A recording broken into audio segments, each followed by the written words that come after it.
So a few things that I recommend for this are to set timers and take breaks occasionally throughout the day and get up and take a walk and walk around. So if you can go outside and walk, if the weather's permissible, or have time and you can take, like a 10-15 minute walk, that's ideal, just to get some fresh air and to move and get some blood circulating in your system. Welcome to A Magical Life, Health, Wealth and Weight Loss. I'm your host, Magic Barclay, lead practitioner at Holistic Natural Health Australia and #1 best-selling author. In this podcast, I aim to give you practical tips on how to accelerate and sustain your health, increase your financial, spiritual and emotional wealth, and to look at something that haunts many of us needlessly, weight loss. Now, sit back and enjoy, because it is time for you to create and truly discover a magical life. Welcome back to A Magical Life. I'm your host, Magic Barclay, and today Andrea Brody joins us. She started her career path as a graphic designer. She loved the creative work, but the long hours spent sitting at the desk took a toll on her body, and she developed chronic neck, shoulder and back pain. She found relief with Pilates and decided to shift her career to help others. Now, Andrea helps people get stronger and alleviate stress in their bodies and minds with Pilates so that they can live balanced lives. Welcome. Thank you so much for having me. I'm very happy to be here. And I am so happy to have you here. I think we can all relate to sitting at our desks and neck and back pain. And I want to explore a bit more how Pilates helped you do that. Absolutely. Pilates helped with that for me because it's a system of exercises that helps with your posture, strength, and flexibility. And for me, I was sitting at the desk all day, and that's exactly what I needed. I needed to work on aligning my body and working on my posture. Because of sitting at the desk, I was working on my design projects, and especially my right side with my hand on the mouse moving forward. My head was moving forward. I was all out of alignment with my neck and shoulder, and it helped correct that misalignment in my body on my right side by working with my posture and getting my body back in balance. Because Pilates is a whole system of exercises where you're working your whole body from your center and working on your strength and your flexibility from your center. Terrific. Now, I ask all of my guests the same 3 questions. Everyone gives me different answers. So here comes your first one. What can your expertise do to accelerate health, not just the physical, but also emotional and spiritual health? I love that question. For me, movement is very important to me in my life. And that's part of the reason why I made that transition from being a graphic designer to working and teaching people Pilates, because I wanted to help people with Pilates, how Pilates helped me overcome the pain that I had in my body and how much better I felt. So I find that movement, no matter what form of movement you choose, helps accelerate your health and your emotional health as well. It's kind of like a moving meditation for me.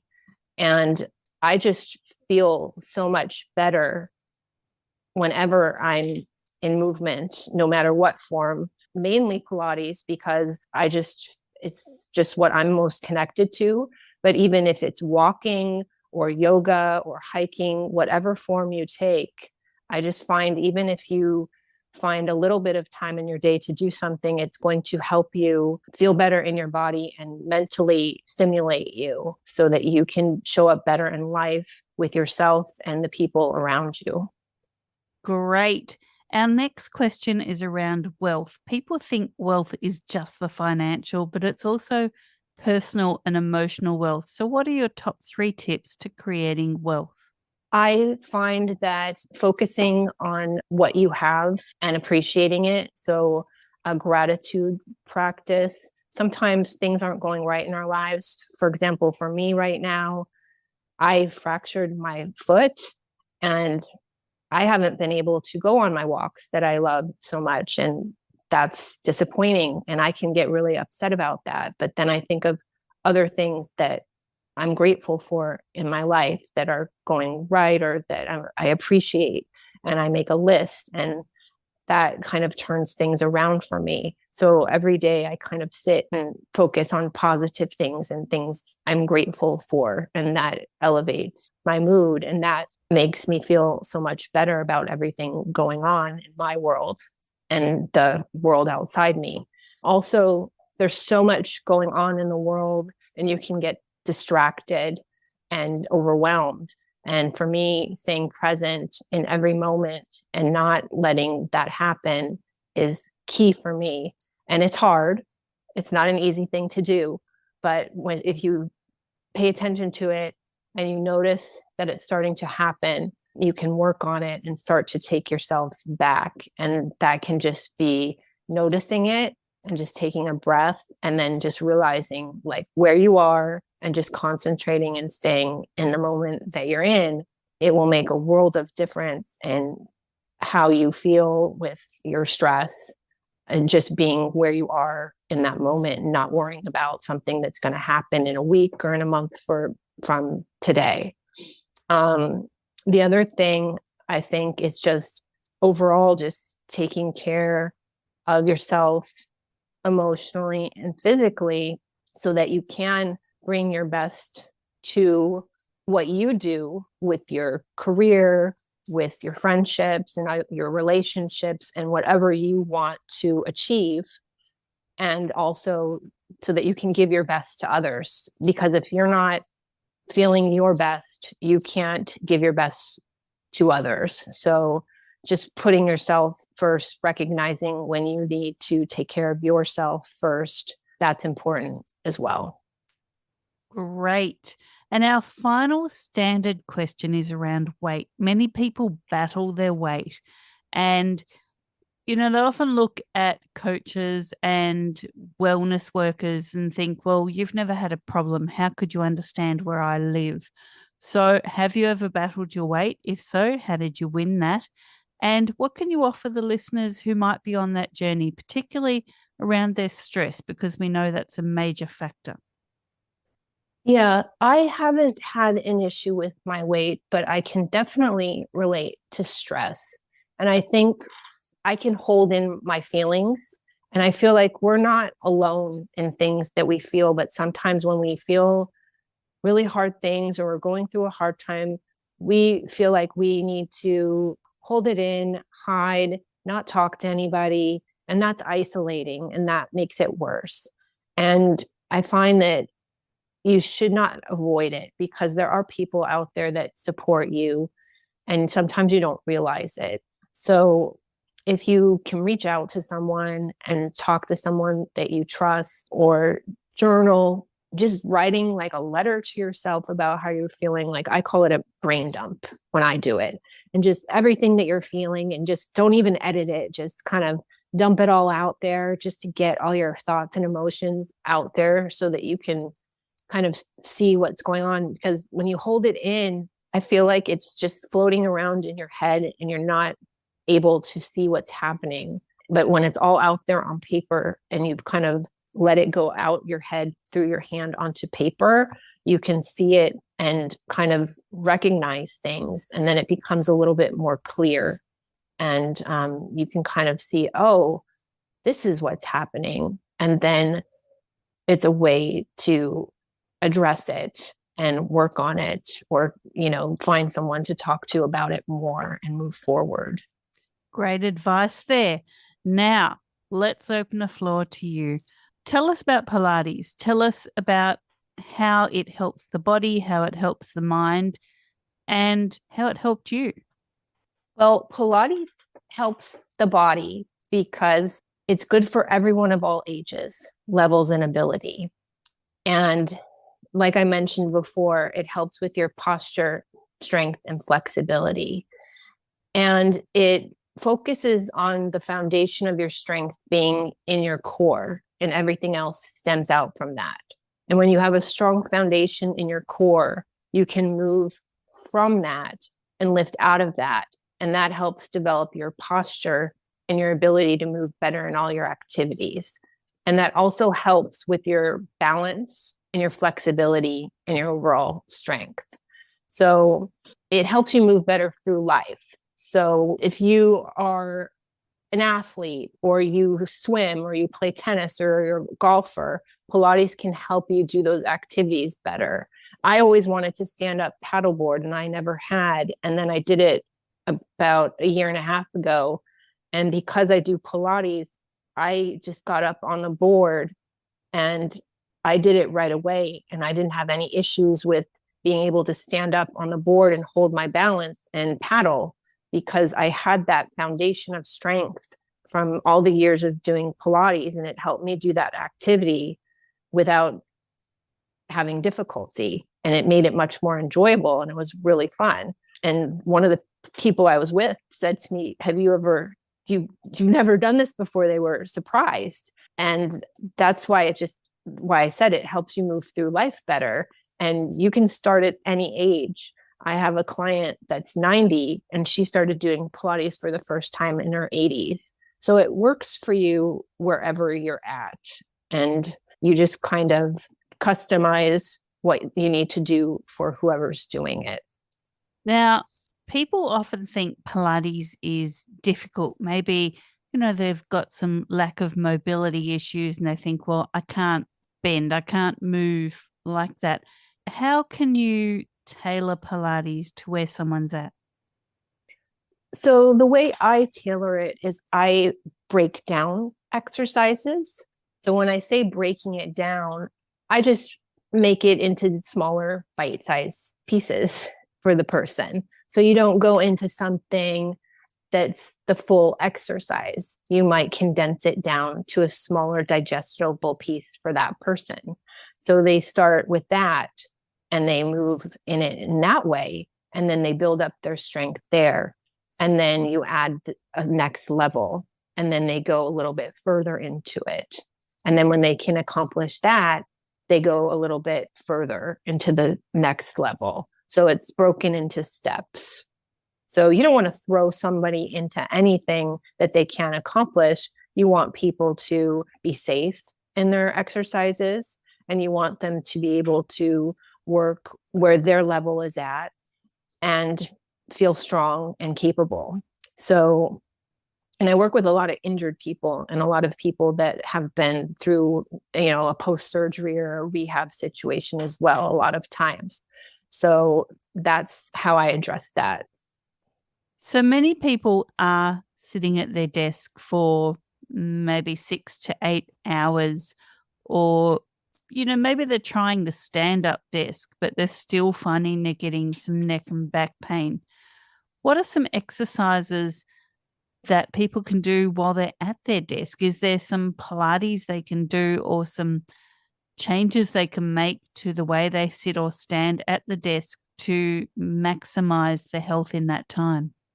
I love that question because this is part of the homework that I give people that I work with, because that's a lot of the people I work with are dealing with this issue.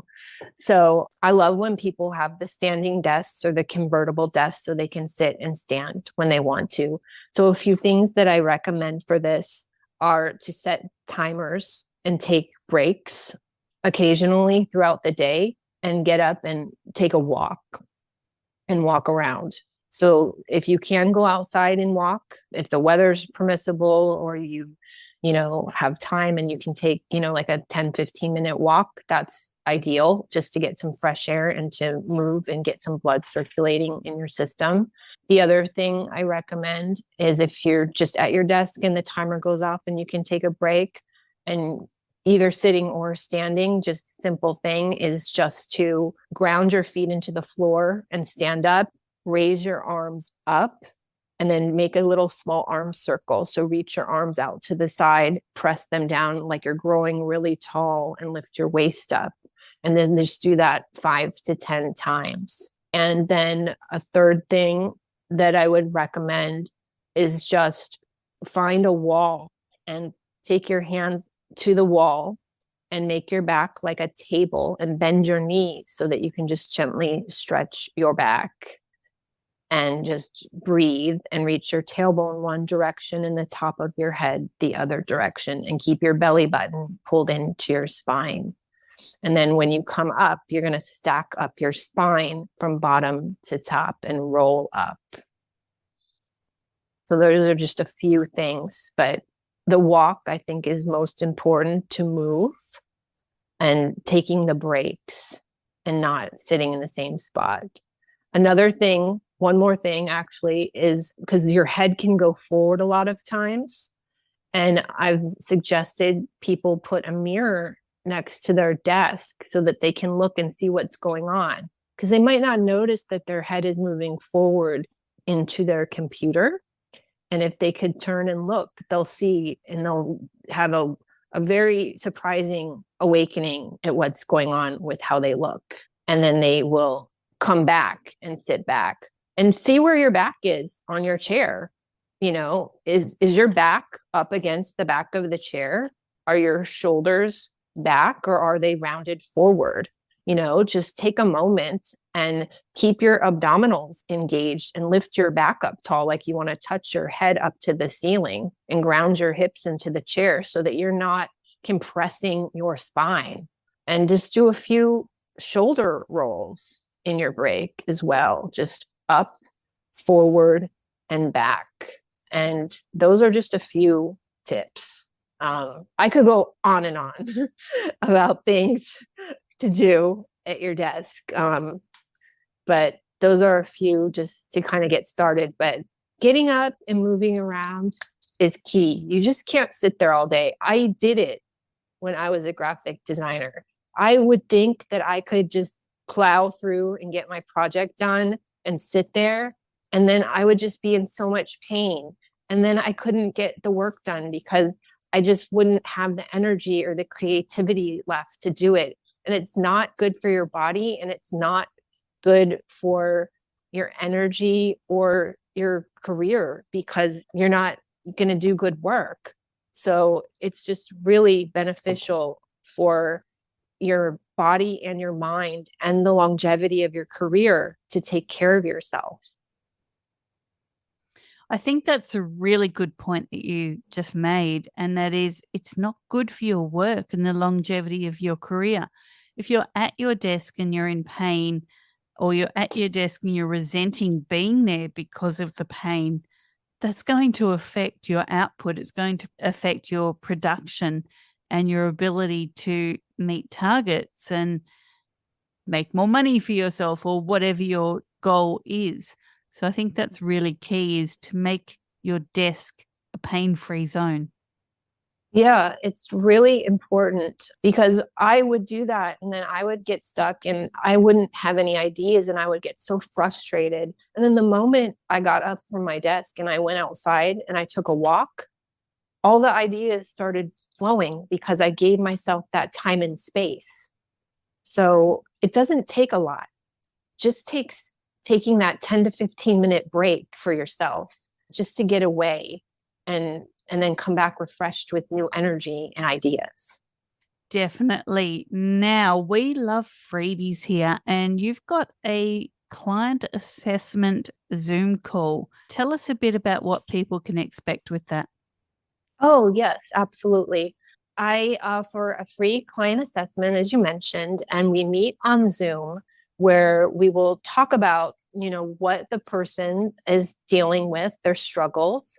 And since we're on Zoom, I can see you as well. So I can assess your posture, and then I can give you some, personal recommendations, just like we talked about here, but they would be more personalized to the person, like how I talked about things to do at your desk, but I can see what that person is like. So I could give a couple more tailored to them things to do, and also other things that might be helpful to help them feel better with the situation that they're dealing with, for their body and for their mental state, that don't take a lot of time, just to get them started so that they can start feeling better in their body while we talk in that 15 minutes, so they can take that away with them.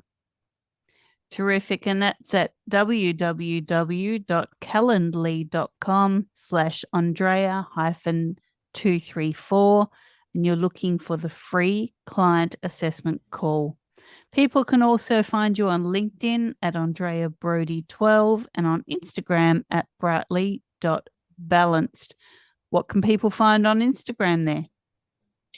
I have some videos showing different exercises, some tips, that we talked about mindset things and other things about Pilates and love of Pilates, back pain tips as well. Excellent. Andrea, thank you so much for your time today. I've really enjoyed learning more about you and about Pilates. Yes, thank you so much. I enjoyed meeting you and I really enjoyed being here. Thank you so much. Pleasure. And listeners, thank you for your time.